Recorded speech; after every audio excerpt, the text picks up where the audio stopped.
Dans Mmh. les violences conjugales, de nature, en fait, la relation, elle est faite pour être inégalitaire.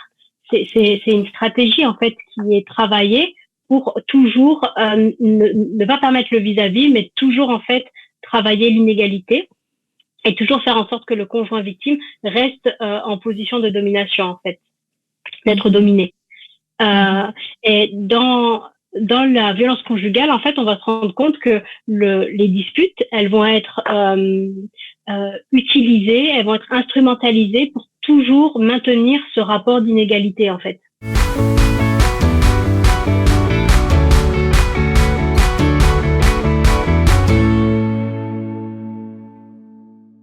Bonjour tout le monde, contente de vous retrouver. On commence une nouvelle semaine dans À table avec Annabelle et nous allons parler aujourd'hui de violences conjugales, ces violences qui sont faites majoritairement aux femmes. Alors c'est un sujet délicat et on a voulu avoir la participation aujourd'hui d'une femme qui était avocate et qui aujourd'hui thérapeute conjugale et familiale spécialisée dans les violences faites aux femmes.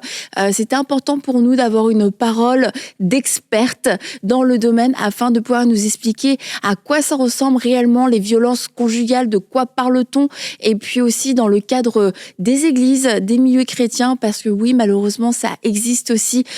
Pourquoi est-ce que ça existe et comment on fait aussi pour s'en sortir, comment c'est possible, et c'est possible, oui, de se sortir de toutes ces violences et de ce cycle. Et puis, je vous le dis déjà en avant-première, mercredi, nous aurons le témoignage d'une femme qui a elle aussi vécu des violences conjugales, qui a vécu différentes choses avec les hommes. Et cette femme a été entièrement restaurée. Alors oui, c'est possible. Dieu peut le faire. Et je suis aujourd'hui avec Aurélie. Bonjour Bonjour Aurélie. Et Annabelle. avec Salut Laure. Annabelle. Salut Bonjour Aurélie. Laure. Vous allez bien? Oui, Ouais. ça va très bien. Et puis on va accueillir Johanna. Donc Johanna, dont je vous parlais à l'instant. Bienvenue Johanna avec nous dans la table avec Annabelle. On est très heureuse de pouvoir t'accueillir et de te recevoir aujourd'hui.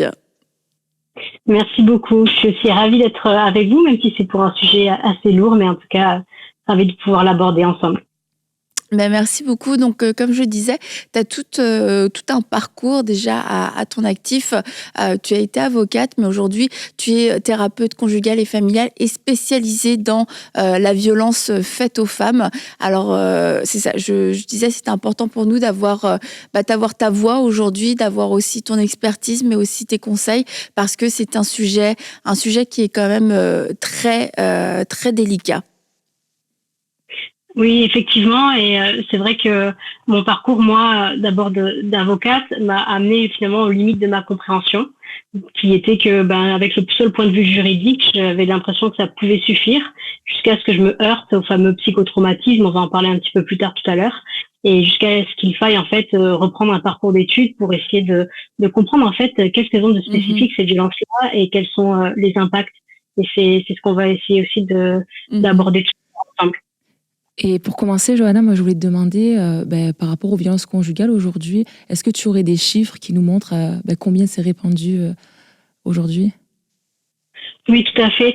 Alors, quand on prend les chiffres, il y a différents chiffres, des indicateurs en fait, qui nous permettent d'essayer de se représenter ce que ça peut représenter dans le réel. Un chiffre qu'on peut avoir, c'est le nombre de plaintes, le nombre de plaintes enregistrées par les services de police ou de gendarmerie. Par exemple, à titre d'illustration, en 2022 en France, on a eu 244 000 victimes de violences conjugales enregistrées par les forces de sécurité au global, donc police et gendarmerie. Mhm. 244 000 plaintes, ça veut dire en fait des faits, des victimes qui ont été jusqu'à porter plainte.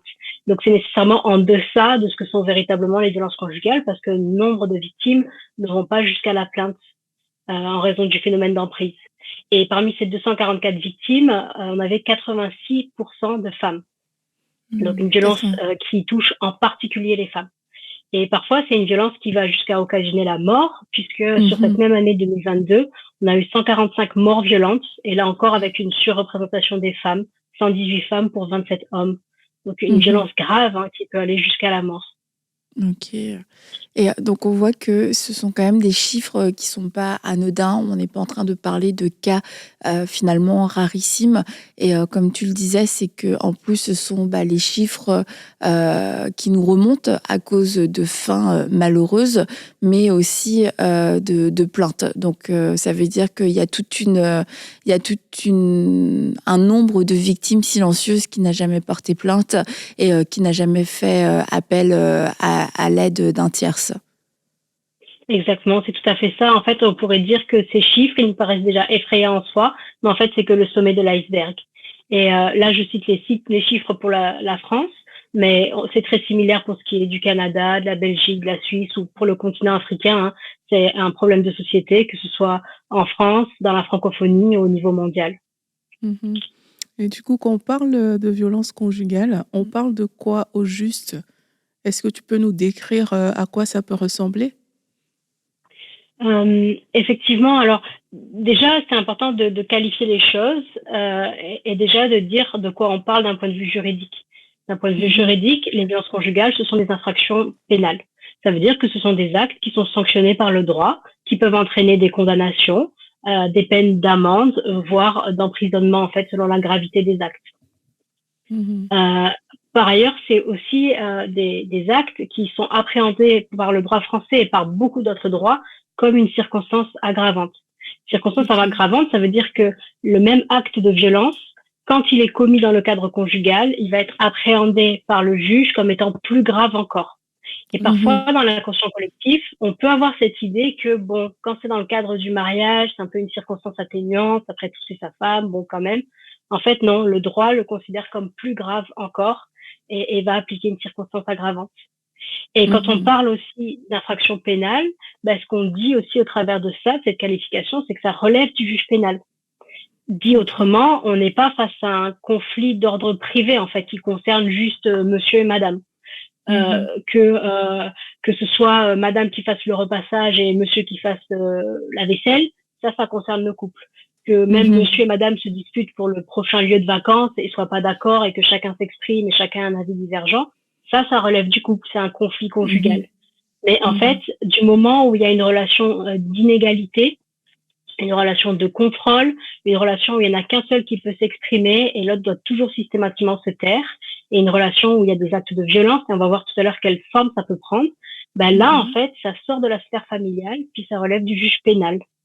Mhm. Et ça peut aussi nous aider des fois en tant que proche, potentiellement aidant, parce que des fois on est un peu gêné à se dire mais est-ce que je suis vraiment légitime à intervenir? Après tout, c'est leurs affaires de couple, Ouais. etc. Mais du moment qu'on parle de violence, en fait, ça ne concerne plus que le couple, ça relève du juge pénal.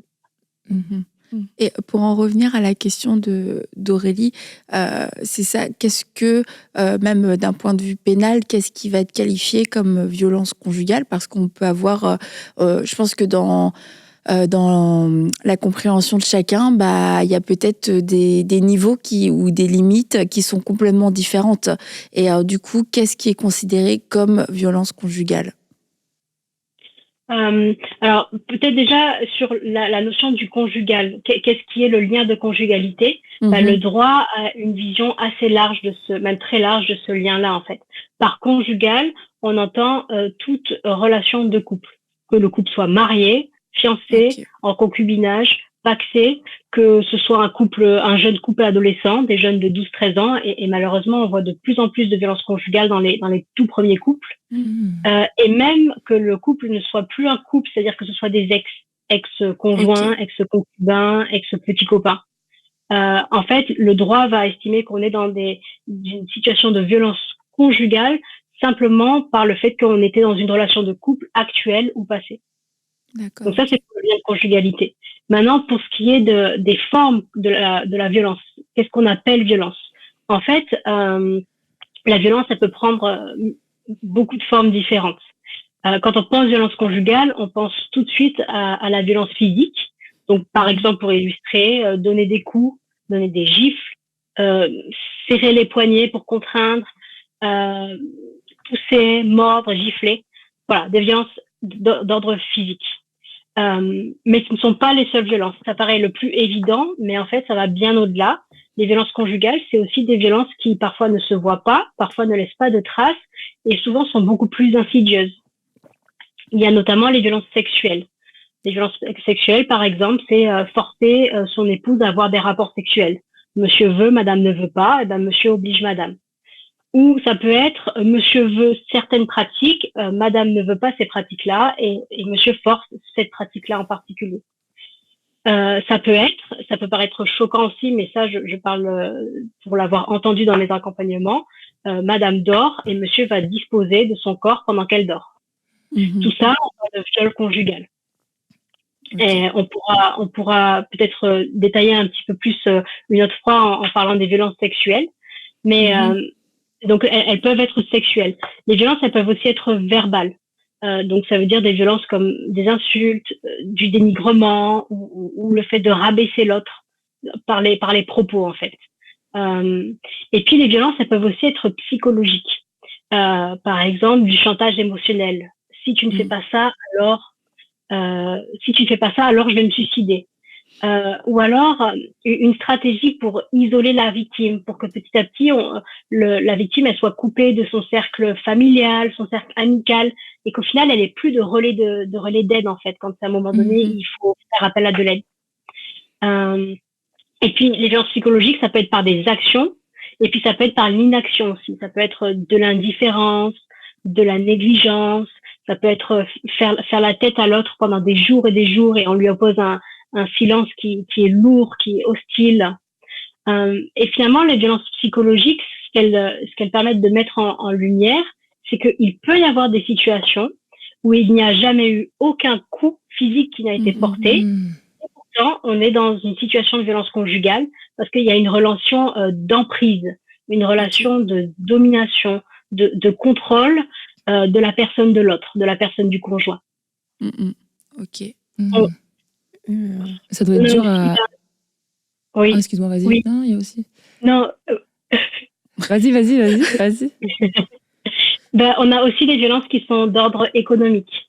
Les violences économiques, c'est par exemple contrôler dans le menu détail toutes les dépenses de la conjointe. Ou alors on lui interdit tout moyen de paiement. On va refuser qu'elle exerce un emploi. Donc elle peut pas exercer d'emploi, elle n'a pas de salaire et puis elle a aucun moyen de subsistance en fait.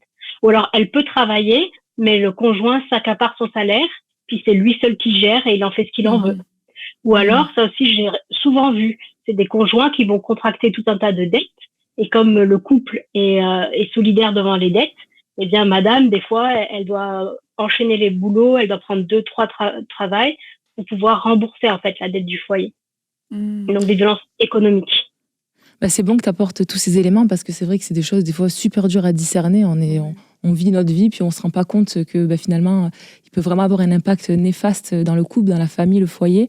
Et moi ma question, peut-être que ça va être différent en fonction de tout ce que tu viens de dire, mais à quel moment on parle? Parce que c'est vrai que des fois dans les couples, il peut se passer quelque chose, une violence, puis après tu as on va dire le mari qui va dire oh, je m'excuse, je suis désolée, et on est dans cette notion de pardon, dans cette notion où on va croire qu'il recommencera plus. Donc à quel moment est-ce qu'on peut parler, il faut parler? Moi je dirais si on perçoit déjà que c'est pas normal, il faut parler dès les débuts. Parce que il faut pas laisser ces actes perdurer dans le couple et ils sont anormaux dès le début en fait. Donc au plus tôt, il faut dire au conjoint que non, on n'accepte pas ça. Si en tout cas on le perçoit, hein, c'est pas une manière de condamner certaines victimes qui n'ont pas perçu dans les débuts que c'était pas normal. Et puis pas hésiter à demander de l'aide le plus tôt possible en fait, pour éviter que le mécanisme de l'emprise se referme sur le conjoint victime en fait, parce que l'emprise c'est une prison qui se referme petit à petit. Et dans quel état en fait les femmes arrivent vers toi par exemple? Je pose la question parce que comme Laure disait, il y a plusieurs formes de violence comme on a vu et parfois de prime abord on va pas se dire ah mais tiens ça c'est une violence conjugale, cette personne a boudé donc du coup on est dans la violence conjugale. Donc, j'aimerais savoir dans quel état d'esprit les gens arrivent vers toi. Pourquoi? Pour essayer d'identifier, comme tu dis, à quel moment on va voir quelqu'un et même qui on va voir à ce niveau-là, parce qu'il y a trop de gens qui subissent des violences, mais je ne vais pas aller voir la police de prime abord pour dire que, ah, mais tiens, j'ai subi une violence. Il y a tellement de répercussions internes que ça peut créer tant de questionnements aussi qui peuvent arriver par rapport à ça. Donc, à quel moment, quel est l'état? Est-ce que tu peux décrire l'état peut-être des gens qui viennent généralement chez toi et pour vraiment savoir, comme Laure a dit, c'est à quel moment qu'on peut vraiment discerner, là, on a passé un cap? En fait, je dirais que le cap, il se situe dans la différence entre le conflit conjugal et la violence conjugale. Et la grande différence entre les deux, c'est la notion d'égalité entre les deux conjoints. Dans le conflit conjugal, on est en vis-à-vis, on est à égalité. Donc, en fait, c'est pas parce qu'on va être d'accord sur tout, hein, c'est pas une relation fusionnelle où on a toujours le même avis. Au contraire, dans le conflit conjugal, on se rend compte qu'on est égaux parce qu'en fait, tu dis A, je dis B, mais en fait, on a chacun la liberté de dire quelque chose de divergent. Mhm. Et en fait, on a une liberté d'expression, l'intégrité de chacun est respectée, et il y a pas de paroles qui sont rabaissantes et l'un qui prend toujours le contrôle, toujours l'ascendant sur l'autre. Dans les violences conjugales, de nature, en fait, la relation, elle est faite pour être inégalitaire. C'est une stratégie, en fait, qui est travaillée pour toujours ne pas permettre le vis-à-vis, mais toujours, en fait, travailler l'inégalité et toujours faire en sorte que le conjoint victime reste en position de domination, en fait, d'être dominé. Et dans la violence conjugale, en fait, on va se rendre compte que les disputes, elles vont être utilisées, elles vont être instrumentalisées pour toujours maintenir ce rapport d'inégalité, en fait. Okay.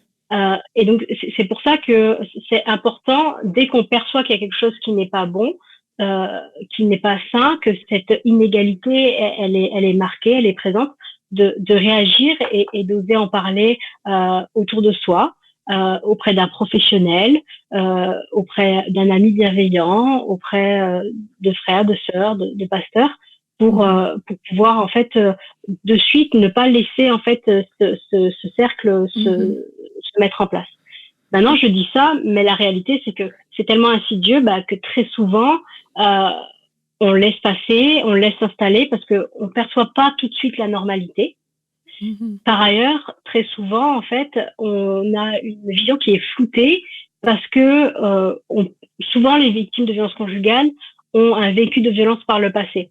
Ce qui fait que leur seuil de tolérance de la violence, il va être particulièrement bas parce que elles, potentiellement, beaucoup se sont construites avec déjà un passif de victimes de violence. Et donc, elles ne perçoivent pas tout de suite ces signaux-là.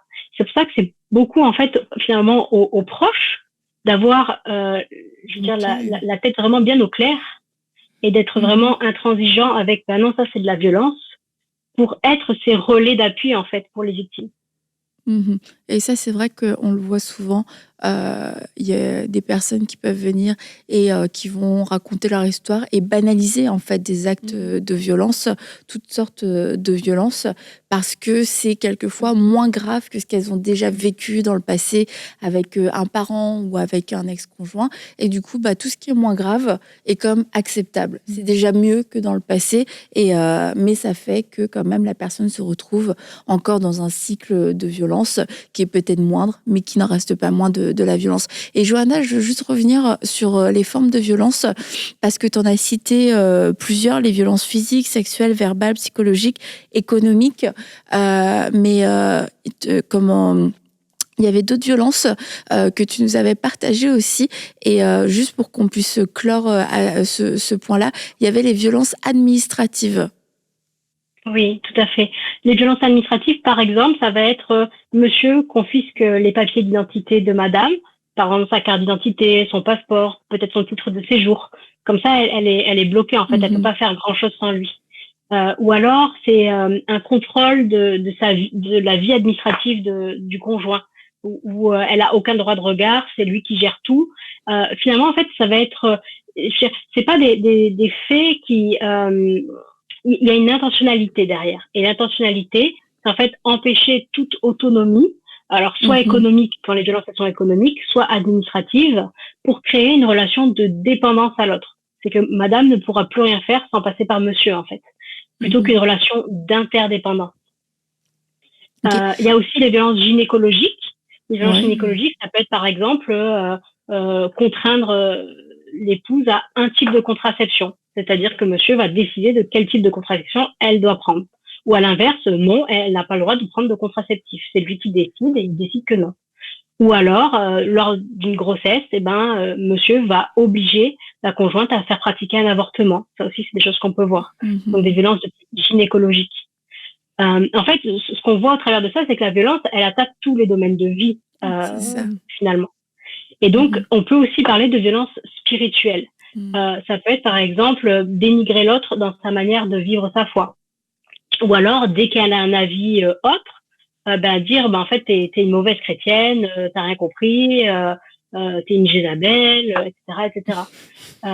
Et donc, les violences spirituelles, c'est à la fois un type de violence, mais en fait, plus généralement, ça va souvent faire office de justification qui va être utilisée par le conjoint violent pour asseoir les violences.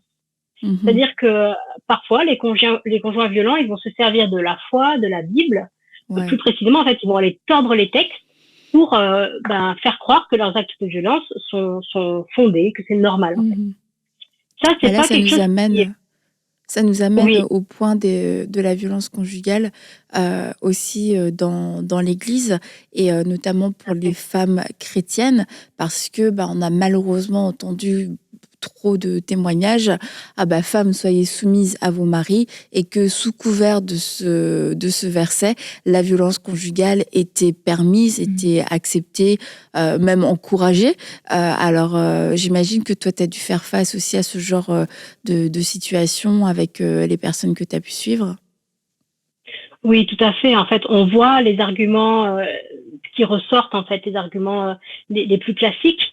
Et je dirais en tout cas, pour nuancer, que c'est pas quelque chose qui est propre au milieu chrétien. En fait, dans chaque milieu où règnent les violences, l'agresseur, il va aller utiliser des éléments de son contexte, de sa culture, de son milieu, de sa coutume, pour légitimer ses actes. C'est-à-dire que les agresseurs agissent comme ça. C'est leur manière de poser leur stratégie d'emprise, en fait. Donc, on peut le voir dans d'autres milieux. Par exemple, sur les violences sexuelles, on a pu voir, par exemple, dans le milieu de la gymnastique ou le milieu du patinage artistique, où en fait, l'entraîneur allait utiliser des éléments du contexte pour pouvoir asseoir le système de violence. Et donc, dans les milieux chrétiens, ce que l'agresseur va aller utiliser en termes d'arguments bibliques, c'est effectivement une idée d'un amour conjugal qui doit être un amour sacrificiel, dans le sens un amour martyr. Se sacrifier au point de devenir martyr.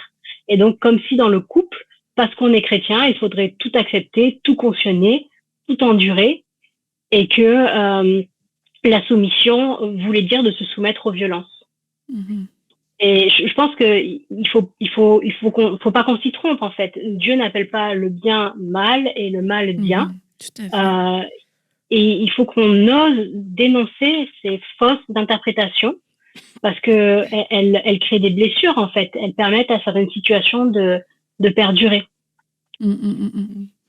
Et par où commencer, du coup, une femme aujourd'hui qui se dit « Ah, mais tiens, j'ai l'impression que dans mon foyer, il y a plus de violence que ce que je pensais. » Par où commencer et comment elle s'exprime à ce niveau-là? Comment commencer? Je dirais, c'est faire appel à de l'aide. Faire appel à de l'aide, à n'importe quelle main tendue qu'on peut trouver parmi les proches, parmi les professionnels. Puisque la violence, en fait, elle peut impacter tous les domaines de vie. Ça va prendre aussi plusieurs types de professionnels pour accompagner la sortie. Va y avoir besoin de professionnels de santé, d'accompagnement psychologique, va y avoir besoin de professionnels du domaine de la justice, du social, pour accompagner au mieux la victime à sortir, en fait, de cette situation de violence. Et puis aussi, toute la valeur d'avoir aussi des proches bienveillants qui aussi comprennent la gravité de la violence, qui vont pas être dans la minimisation, qui vont pas avoir notamment ces interprétations bibliques erronées. Je pense notamment des fois dans les idées qui peuvent être assez présentes, il y a cette idée que on aurait une interdiction absolue au divorce dans les milieux chrétiens, comme si en fait avec ce fameux verset que l'homme ne sépare donc pas ce que Dieu a uni, et donc derrière on en tire l'interprétation que l'épouse victime de violence conjugale, elle est coupable si elle décide de fuir la violence en quittant le foyer. Et là aussi, je pense que c'est important de dire que c'est pas le départ de la victime du foyer violent qui désunit, c'est la violence qui sévit et qui perdure, qui désunit. Pour replacer chacun face à ses responsabilités, en fait. Et je pense que si on veut... Ouais. Vas-y, continue. Je dirais que je pense que si on veut vraiment promouvoir le mariage tel que prévu par Dieu, il faut combattre la violence conjugale, être intransigeant avec la violence conjugale, et c'est la meilleure manière de promouvoir le mariage. Et c'est important que tu puisses le dire parce que la violence n'a pas de place dans un mariage, et quelquefois on va essayer de trouver tout un tas d'échappatoires ou d'excuses pour justifier cette violence et puis condamner finalement des solutions qui quelquefois c'est vrai sont pas forcément les bonnes, mais comme tu dis Johanna, c'est pas le départ, c'est pas la décision qui s'ensuit, les conséquences qui provoquent qui sont à l'origine de tout ça, c'est la violence elle-même qui provoque la désunion, qui provoque la division, qui provoque tout un tas de choses. On pourra d'ailleurs parler tout à l'heure des traumatismes et des conséquences que ça peut occasionner, que peuvent occasionner les violences. Mais par rapport à ce que disait Aurélie, comment commencer? Donc tu disais aller chercher de l'aide, et je voulais aussi qu'on parle de ce fait de pouvoir porter plainte, parce que porter plainte, ça peut faire peur en fait. Et au début d'émission, tu nous as dit c'est un problème pénal. Donc maintenant d'aller raconter ça à mon ami, ça va pas, d'un point de vue juridique, je veux dire, ça va pas faire changer les choses. Ceci dit, aller porter plainte, t'as toujours peur des conséquences. Donc est-ce que toi t'encourages à aller porter plainte? Et puis si oui, comment on fait pour porter plainte? Et après, c'est quoi les conséquences en fait d'une plainte aussi? Tout à fait. Moi, j'encourage à porter plainte parce qu'on parle d'une infraction pénale, donc ça relève du juge pénal, donc plainte pénale. Je n'encourage pas à porter plainte dans le sens comme si c'était une baguette magique et ça allait tout solutionner en un coup de baguette. Bien sûr que non. Mais porter plainte, ça permet en fait de déjà marquer de manière très très tangible que on ne cautionne plus, on ne veut plus, on dit stop. C'est souvent la première étape. Et préalablement à cette étape-là, en fait, il faut là aussi travailler sur la représentation de la plainte. Avec des fois aussi ce passage biblique qu'on trouve à plusieurs endroits des évangiles sur si tu es en procès avec quelqu'un, hâte-toi de t'accorder avant d'arriver devant le juge. Des fois, ce passage, il est interprété et souvent il est même utilisé, instrumentalisé par le conjoint agresseur pour vouloir dire que en tant que chrétien, on n'a pas accès à la justice, qu'on n'a pas le droit de porter plainte en quelque sorte. Quand on prend ce passage en entier, on se rend compte en fait que on est là face à une procédure de surendettement. Et dit autrement, en droit français, le surendettement, c'est une action civile entre deux particuliers, un créancier, un débiteur. Or, les violences conjugales, on l'a dit tout à l'heure, ça relève du droit pénal. Donc, ça n'a juste rien à voir. Et en fait, ce passage, il est hors sujet, quoi. Donc, moi, j'encourage à faire cette démarche en préparant aussi la victime sur le fait que, effectivement, ça solutionne pas tout d'un coup. C'est un processus qui est en train de s'enclencher. Et en l'accompagnant aussi, en lui disant que elle a le droit d'être accompagnée pour aller porter plainte. Elle peut s'entourer d'un proche bienveillant. Elle peut s'entourer de professionnels. Ça peut être peut-être son avocat, ça peut être travailleur social, ça peut être peut-être quelqu'un qui a suivi son dossier au niveau d'une association spécialisée. Bref, elle peut ne pas être seule dans cette démarche-là. J'aime beaucoup ce qui est dit parce que, pardon. Donc là, on parle des cas dans des contextes comme en France, etc. Et j'aimerais faire un parallèle quand même, parce que je sais qu'il y a des endroits où on va dire que ça vaut pas la peine d'aller porter plainte, ça vaut pas la peine d'aller à la police. La police même ne considère pas ça forcément comme quelque chose de tellement important au point où, en fonction des contextes dans lesquels on se trouve.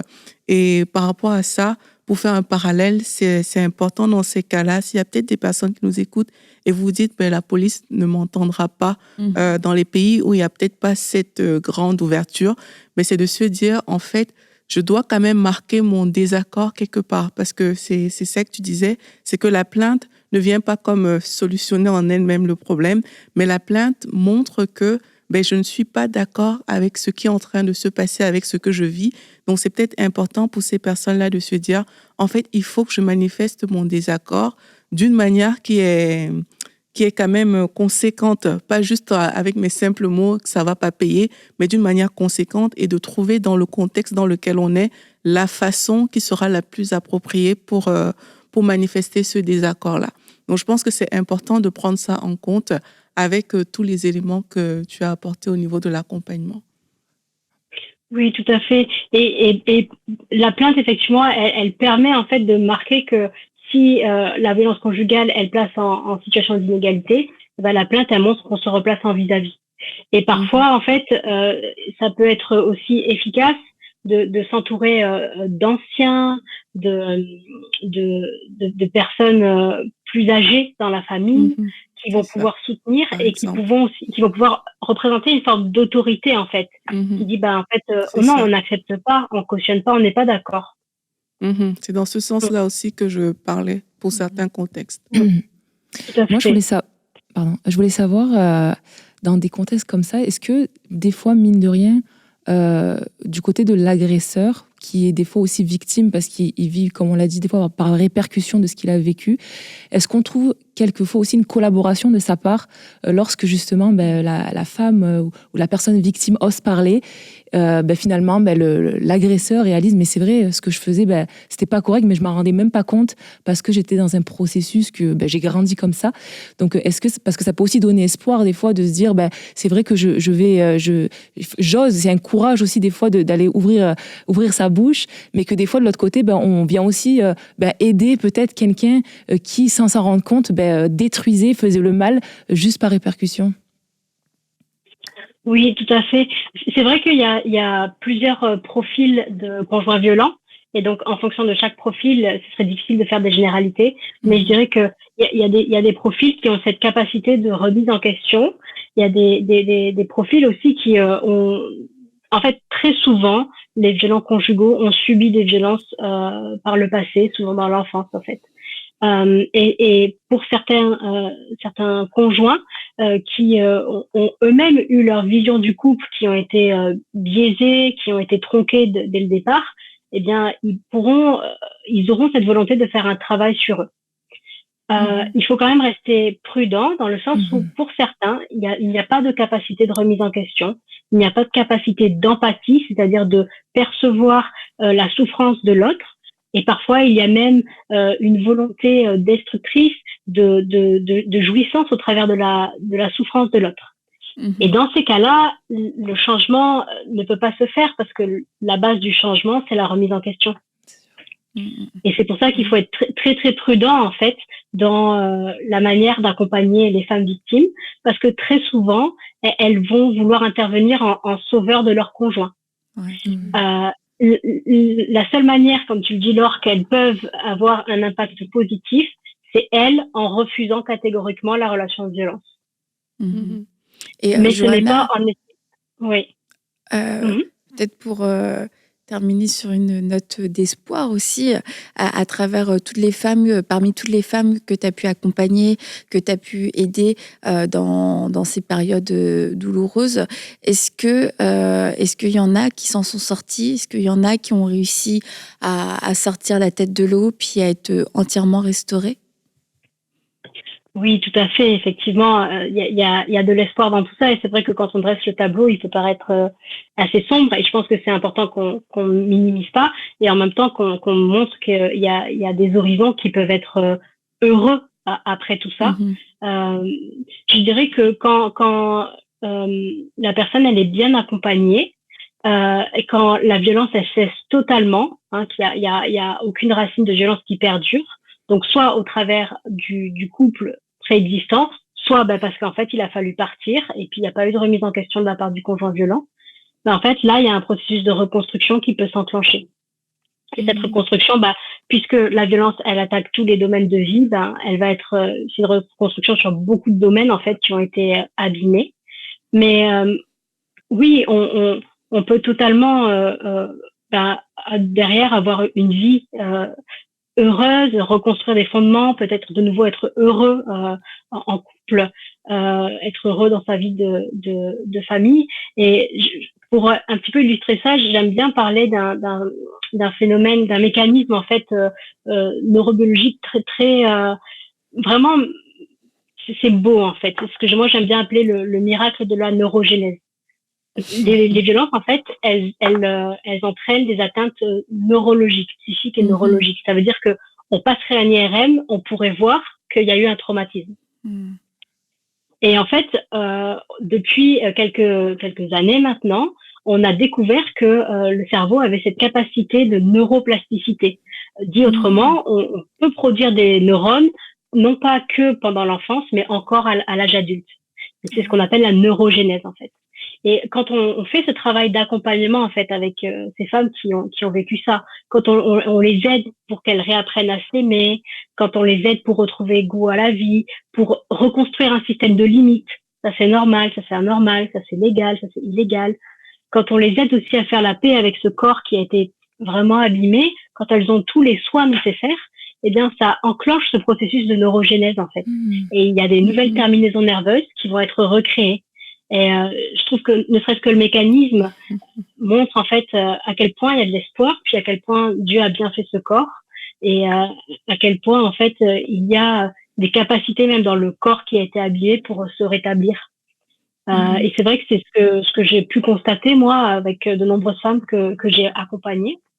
Et je préfère les citer directement elles parce qu'elles sont plus légitimes à parler.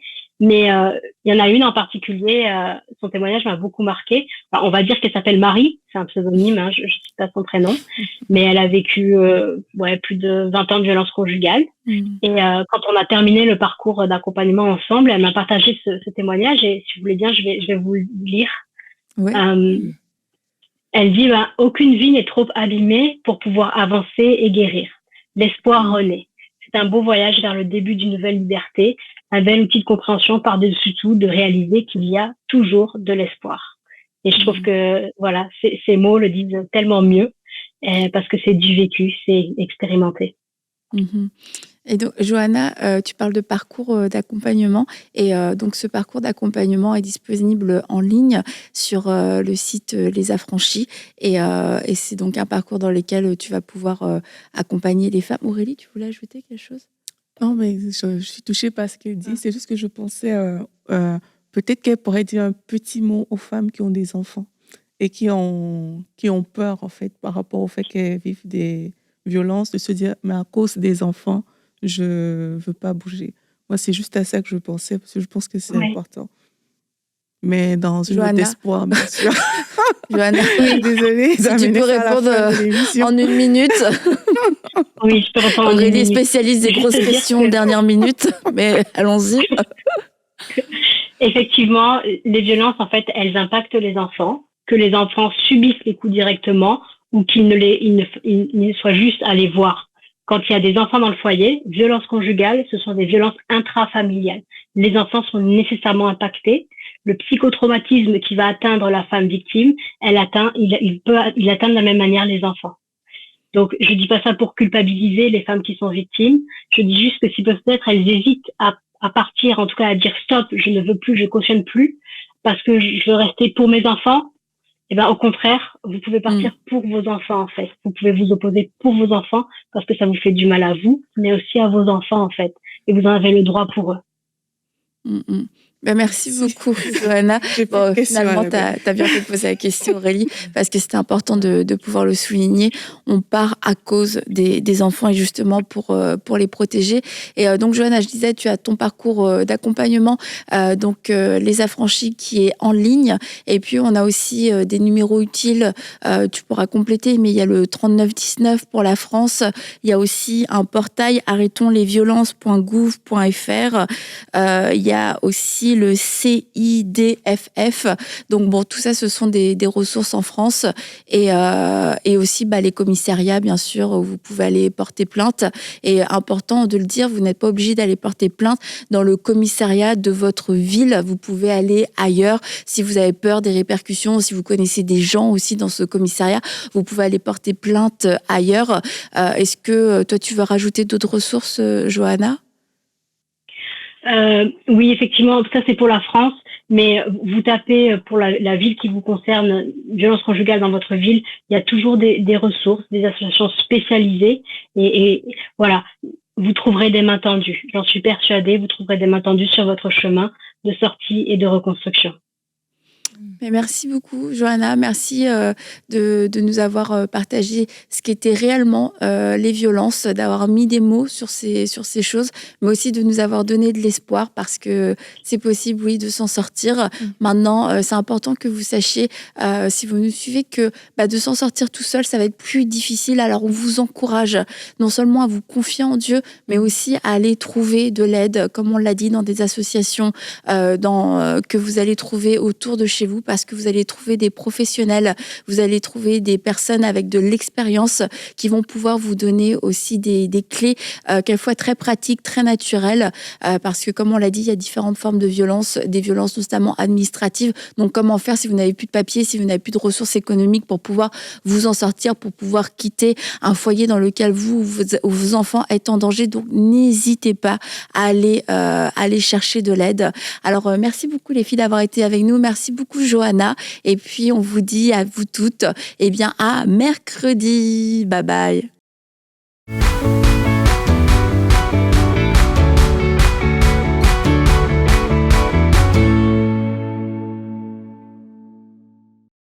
J'aimerais vous raconter l'histoire de Maria, qui a vécu sa vie chrétienne pendant des années seule. Mais grâce aux émissions EMCI, elle a pu être accompagnée, elle a pu être fortifiée et elle a aussi pu être équipée. Elle a même réussi à amener toute sa famille au Seigneur et Maria est elle-même devenue partenaire de EMCI aujourd'hui. Et lorsque vous devenez partenaire, vous contribuez à ce que d'autres histoires comme celle de Maria puissent se produire partout dans la francophonie. Alors un grand merci à vous. Dès maintenant, faites partie des 20 000 partenaires mensuels qui porteront la vision d'EMCI et qui l'amèneront encore plus loin. Pour faire votre don, rendez-vous sur emcitv.com/20 000.